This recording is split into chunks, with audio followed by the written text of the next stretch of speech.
Are we conveying our words in a positive way to our children? What are we saying to them? Are we encouraging? Are we condemning? Are we praising them? How are our words impacting our children? And how can we use our words and our presence to discipline our children? Let's talk about that. Stay tuned. You don't want to miss it.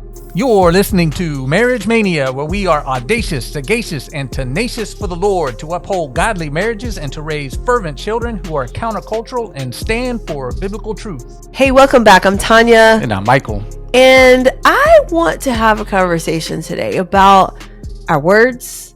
How do we talk to our children? Are they condemning? Are these words like so harmful? And do they hurt our children? Do we praise them for the good things that they do? How do we go about that?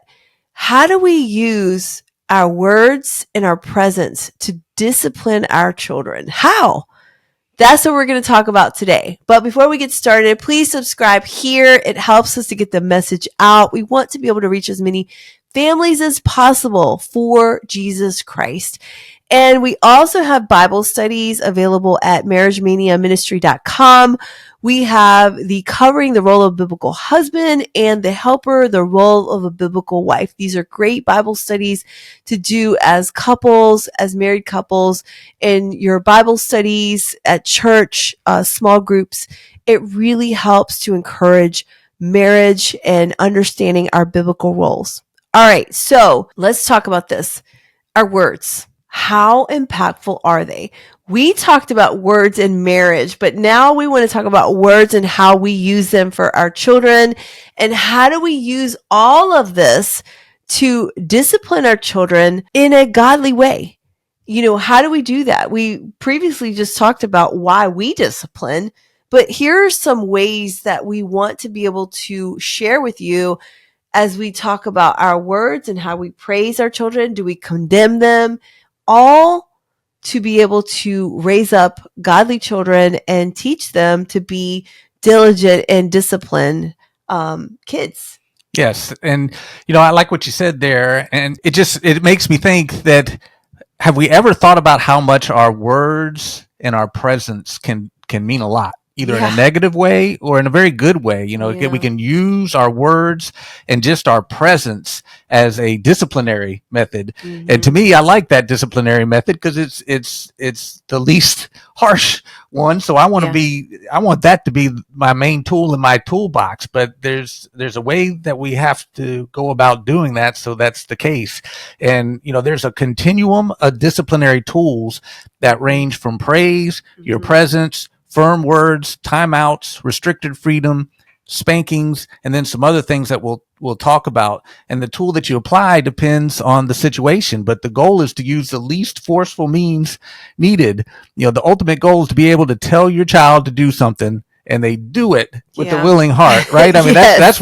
That's the whole goal that I'm trying to get at, is I can just ask my child nicely, will you please pick up that toy and put it up? Yes, Daddy. And they just do it. Yeah, that's like the ultimate goal. Right goal, right? We would want that, right? But then, I look at that with us too. Like, we have God saying, I want you to do this and I want you to do that. And we're just like, oh, I don't know. I'm fearful to do it. So it's like, it's such a beautiful picture of God and us, and then us with our children. So we can always take that and like see, okay, God, am I being, obedient to what you're asking me to do? You're disciplining me because there's also consequences for us. But with our children, we're not trying to build robots here, right? We don't want someone to be like, yes, I'll do this. Yes, I'll do that. But we want obedient and willing children who love their parents, who have a fear, meaning a awe, respect for their parents, so that they can, I don't want to disappoint my parent. I want to be obedient because that's what God calls me to do. Like, we want that. That's all of us. We desire that, right? Right. And like you were saying with God, a lot of times I think that's the reason for some of the disciplinary methods that God uses with us, is because we're not listening to his word. If we just listen to his word, then everything just goes easy for us. It's when we get off God's path, when we ignore his words, that things start to get more difficult. And that's that's the method. That's the message we need to send to our children as well. It's like when you obey my words, my kind words that just ask you to do something, it's just so simple and life is so easy. The second you ignore that and you start doing your other own thing, that's when the consequences come about, and life starts to get a little bit more challenging for you, and so, but the only way that a child will obey your words, your polite words asking them to do something, is if there's other disciplinary tools that you will go to if your words are not heeded, and your child knows in no uncertain terms that you'll go to these other tools. But by having those tools there, they know that you'll use them, you very rarely have to use them. That's the beauty of it all, is that when you don't have those other tools, then you start having like, what else do I go to? Maybe I just yell louder. Maybe I just scream at them now. Maybe I just like throw a fit myself as a parent, trying to get them to do what I need them to do. But if you just have these simple disciplinary tools in the toolbox, that's what I've discovered. Yeah. That's when my words are heeded, because it's like, oh, you just ignored me. We go to step 2 and they're like, okay, no, never mind. I'll do it. Yeah. I think too, it's more of like the mom is usually around the children a lot more. And so there could be some friction because, okay, you're going back and forth or you're butting heads because you're around each other all the time. And so you're like, okay, I'm going to go tell your father. And all of a sudden everybody straightens up. Everybody's like, okay, I'm going to get it done because now dad's going to come in the room. So like when you're talking about presents, it's like, okay, you don't even have to say a thing. And it's like, as the wife, I'm like, but you didn't say a word. And I know you remind me a lot. Well, you asked me to come there and my presence actually made things work. And so I'm like, okay. And then I just kind of quietly like, why can't my presence be like that? And it's probably because, of course, I'm the wife, I'm the mother, and I'm around the child more so than, Michael would be our daughter. And so, just to be able to say, well, your dad's coming up here, it's just a whole different perspective. It changes the entire environment. And all of a sudden, people are listening and people are like getting things done that you've never seen get done. You're like, I knew you could do this. But then there's a whole different scenario that happens when it's just me and our child, and we're at the store. That's a whole different scenario. And I love one of the things you always tell our daughter when we leave the house: make sure you listen to mom. I'm represented through mom. You kind of say something like that, like I'm represented with your mom, and so you need to listen to her and be obedient to her. And, you go through this little process every time we get in the car. Yes. And that's a great technique. That's how we can use our words, just laying down expectations. You're about to go into the store. This is what we expect of you. We're not going to have you buy everything you set your eyes on. We're going to get milk and that's it. And we're not getting anything else. Do you understand? If we start looking at something else, we're going to leave immediately. There's going to be a consequence when we get at home. Mm-hmm. And they can take that consequence to the bank because it's going to happen. Mm-hmm. So laying down those expectations. You're about to go to music class. You're about to help mom with something that you're going there with her. This is what we expect you. I expect you to listen to mommy, be a good helper. Mm-hmm. And those expectations do a lot. And I've definitely noticed that when there's been some times where there's been some disruptions, and it's like, you know what, we got a little lax because we didn't have any issues there for a while. So I didn't lay down expectations, and they totally went against our expectations. And no wonder we didn't lay them down this time. So we got to go back and get in the habit of, we're going to the store, right. We're going to do this. This is the behavior that we expect. Make sure you obey, make sure you listen, make sure you be a good helper.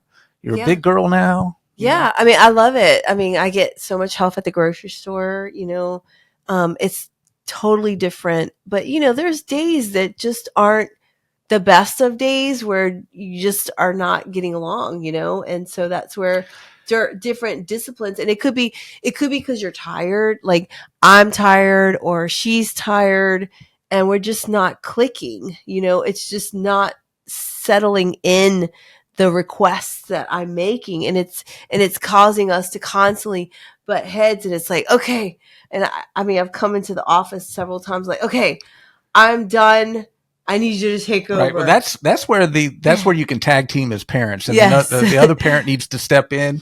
The other person's just had it. It's They're like, starting to lose. "You're it." They're starting to lose their cool. The other person can come in and have another go at it. A fresh set of eyes and ears and nerves to handle the situation. And we got to be in tune when we hear an argument kind of breaking out and they're going back and forth. Okay, maybe I need to step in and say something. And that's where the other parent's presence, a lot of times just their presence can have a big effect. And I think there's a big effect sometimes with a father's presence. I mean, I just remember growing up where we would give my mom a hard time, but when my dad stepped in, we're like, oh no. She just called in reinforcements. I know. It's like, okay, Dad's coming. Oh man, everybody run. That strength was respected because his spankings hurt. I was like, when it came down to that, as a little child, or just his words, that strength there just kind of made us take notice, especially us boys, when the father stepped in, but the mother can do that too. I know there's been plenty of times where I'm like, I'm losing it here. And, I'm looking to you to step in and kind of take over because I need a break. I need to go for a walk. I need to remove myself from this situation because this interaction between me and our daughter is kind of blown up, and it's that interaction is just not working right now, and you need another person to kind of step in and I'm like, I can't do it. You gotta do it. But sometimes you don't even have to say a word, like you said. It's the presence of the other parent that comes in, and just your presence alone can change behavior. It can get a little intense for real. But it's interesting because I know you have a really good relationship with our daughter, and it's almost like, no, don't tell Daddy, no. I'm like, I'm about to go downstairs right now. No. And then, everything that I've asked to be done is getting done. And you just silently walk in. Just sit there. So it's pretty amazing, and I think that is the role of a husband, a role of a father, the role of a father to step in and take that leadership role, which is super important. And another thing I really like too is that we both tend to do this, is praise. Like the really important things that our child does, milestones and things like that. We want to praise that. You did an excellent job on a project. Oh my gosh, amazing. You did an awesome drawing. You helped that child at church. Amazing. Like totally wonderful. You helped with the toddlers in Sunday school. Amazing. You did, like, these kind of things are praiseworthy. We want to make sure that we are acknowledging those things because those are so important. And I know you're really good at doing that as well. Right. And it's important that we don't give flattery. You don't want to do false praise. If they didn't do a good job, they didn't work hard, you still tell them, hey, good job. No. That's right. But if they do a good job, you want to tell them, you want to acknowledge it. And it's kind of hard to think of praise as a correction method, but it is, because it can steer behavior. Praise communicates to a child, this is good behavior. They're like, oh, okay, I was on the right track here, right? Mm-hmm. And they're looking for that affirmation. That's our consequences tell them that was not on the right track. You were off God's path. You were off our path, and there's a consequence there. So we're sure to give them a consequence when they were off the right path. We got to also tell them when they were on the right path, and use our words to communicate, that was a good job. I see you working hard. If they didn't do a good job, it just didn't work out very well. You don't just give them flattery, but you could find something to praise. Like if they still tried really hard, it's like, I saw your effort. You gave a really good effort. I like how you didn't give up. That was a difficult time that you had right there, but you hung in there and you didn't give up. I'm really proud of you. Thanks for doing that. Yeah. It's those loving words of approval that just can be a powerful indicator and reinforcement of good behavior that you want to see repeated. Right. And I'm not quite sure why. I think there's a lot of parents that just are real hesitant about giving compliments and praise for good behavior. I think, like you were saying, there's that reservation of, are they going to expect that every time? But it's, if you look at the 5 love languages Gary Chapman found from his research, affirmation is one of the 5 love languages. Mm-hmm.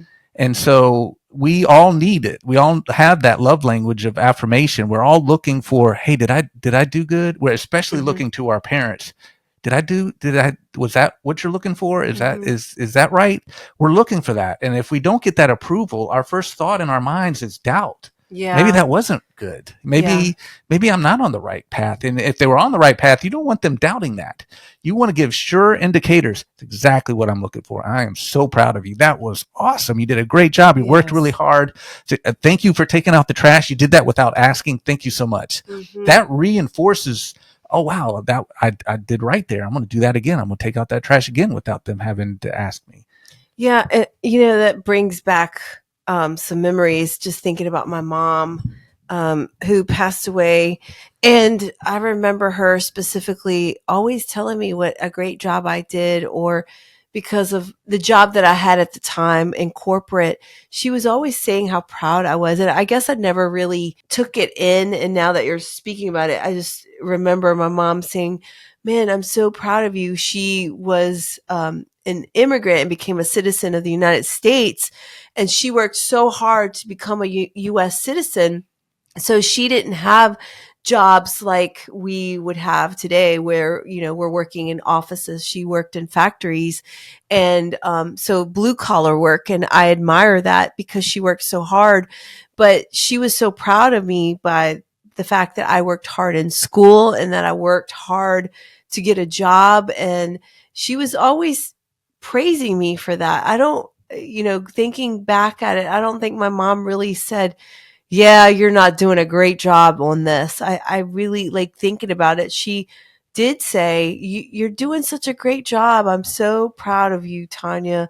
I love you so much." I remember her saying that, and I guess taking it for granted. And, once your parents are gone, it's kind of sad you don't really take those little words to heart. But just teaching that to our children of like, hey, you did an amazing thing. And for them to recognize, while my mom said she was so proud of me, it really fuels their heart, like you were saying, the love language of, wow, I'm affirmed by my mother and she approves of me. Like, and it's not that she's looking, your daughter or your son is looking for approval from you, but it just gives you that strong, loving confirmation of like, wow, I actually made my parents really proud. And I'm so excited. I want to keep giving them that joy. I want them to be proud of me. And as we walk in our biblical way, as we walk, in Christ, that's what we want. We want the Father to be proud of us when we're walking, when we're making choices in life. And then when our children are making choices, we want to be proud of them because we want them to choose Christ in their walk. Yes, that's beautiful. I like what you said there. And, we never outgrow our need for that affirmation, even from our parents, even as adults. I know I share with my parents all the time what kind of things we're doing, what our daughter does, what kind of things we're both involved in. And I love it when they give an affirmation. Oh, wow, that's really awesome. Y'all are getting to some good things. And, that affirmation is still needed as an adult. Yeah, And I think it never goes away. Like, I feel like even if your parents are like 90 years old and you're 60 and they're like, I just want to let you know I'm so proud of you. Always never forget that. Like, I think that fuels our hearts. yeah, and how many people do you talk to that have these regrets growing up of Yeah. like, that I didn't seem to be able to do anything right with my parents. I could not, no matter what I did, it was Yeah, never that's, good enough. And they almost yeah. had that as a motivation technique. I'm not going to compliment you because that's giving you a stamp of approval that that's all you have to do. So I'm going to motivate you by saying, okay, you got a B. Well, get an A next time. And you got an A. Well, you got one wrong. Why didn't you get an A plus? Always looking for something that's not correct. That actually could create some lifelong scars in a Yeah. child where it's like Yeah. nothing I did was good enough. And you can create in someone a lack of motivation by what's the point?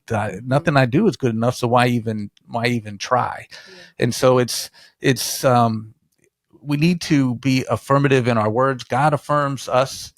We see Paul thanking and affirming those that helped him and say, thank you so much, fellow brothers and sisters and co-laborers in the faith. And God calls us to encourage one another, to build one another up, use our words to build one another up. And so, yeah, I like that. Building one another up is so important. I mean, encourage one another every day, right? Like the word says, and it's so important. And our words should always be edifying.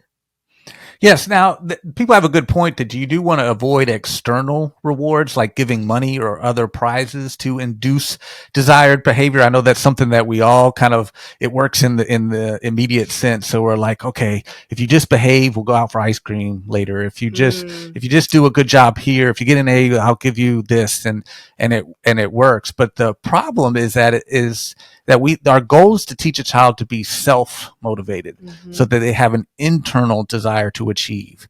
And studies show that when a child is in effect bribed to perform certain behaviors, you can dampen that internal self motivation. And so I think you said you've seen this in like your schoolwork or whatever with students, where there's so many times in our classes we're rewarded by candy or something. So it's like, if you don't give a reward, it's like, what's in it for me kind of attitude we see. Yeah, I think every week for the last 6 weeks, even last week, it was like, hey, do you have candy for us? What are we going to do? Do we get to earn candy? What do we, and I'm like, nope, no candy. No candy. I don't, everybody's like, we don't need candy. But I'm like, we just don't need to be asking about these things, because we should be doing our work the way we should be doing it, as I'm asking you to do it. And it's another discipline of listening to our teachers and listening to all those who are around us, because as we're talking about, we've talked previously about discipline and listening, praising and bribes and things like that should not be something that should be among us. Like, we shouldn't bribe our children or children around us to do something. They should be good listeners and just do what we're asking them to do in obedience. Right. And that's where, compliments and praise help fuel that self determination and that inward, because there you're rewarding the inward feelings. Oh, wow, that made me feel good that I accomplished something, and so our compliments can help fuel that. But when we give an external reward, like an external inducement, like if you of money or candy in order to do it, then instead they're not getting that internal, oh, I felt good, I felt a sense of pride of accomplishment, and my parents affirmed that I was on the right track, and so that helps fuel that internal feeling, and that's what we want, that internal reward system. But that external reward just dampens all of that, and all they're searching for is what's in it for me. And if there's nothing in it for me, then I don't have a motivation here. Now it's okay to reward afterwards, like somebody got a good grade, or you had this huge accomplishment. Let's go out and celebrate that. Like basketball, we had the whole basketball team, and we celebrated that day. Right, that's different, and it's different than saying, hey, if you just behave and we get through this, I'll give you ice cream. Then that's you're conditioning them to be motivated only by some external reward. But if some big accomplishment, right, they got great grades, or they really had to work hard to get something done, and they did it. Let's go out and celebrate. You did an awesome job on that. That's really, so not just give you a compliment, but hey, let's go out and to dinner or ice cream or something, and really celebrate those afterward rewards. Help also fuel that internal feeling of accomplishment that you're trying to get, that internal self motivation that you're trying to condition in your child. Yeah, I think those are all great points and things that we need to consider as parents, and we need to make sure that our words are edifying and that we're not condemning our children, that we're actually recognizing the good things that they're doing. Our presence makes a huge difference as we discipline them in the Lord, and we're using God's word. And this is an opportunity for you to use these techniques to just create encouragement in your children and just show them that you love them, but you're disciplining them with your words, and your words stand strong, right? So if you're going to do something, you need to act on it, and making sure that you're taking those consequences if your children are not being obedient to what you're asking them to do. But your presence does a huge difference. Like we talked about earlier in the podcast, just having Michael come in the room, it just changes the entire environment. And somehow everybody's listening. But that only works though if our words mean something. Yes. So if we say our words and it's ignored, we've got to go on to the next step, and that's what Right. we'll talk about in our next podcast. What that next step is, because if there's not a next step, guess what happens? We ask them, "Hey, will you please pick this up?" They just completely ignore us. Yes. And we will talk about that. If you're following the series, we will be talking about disciplining our children and the importance of obeying God's word. So please, if you like this podcast, give us a thumbs up. It really helps us to get the message out. We want to be able to reach as many marriages as possible, families as possible, for Jesus Christ. And remember, we have Bible studies available at Mania Ministry.com. We have Bible studies for husbands and Bible studies for wives. The covering, the role of biblical husband, and the helper, the role of a biblical wife. You can check those out, and it just really helps the ministry. So we are so thankful that you're here today. And until next time, God bless.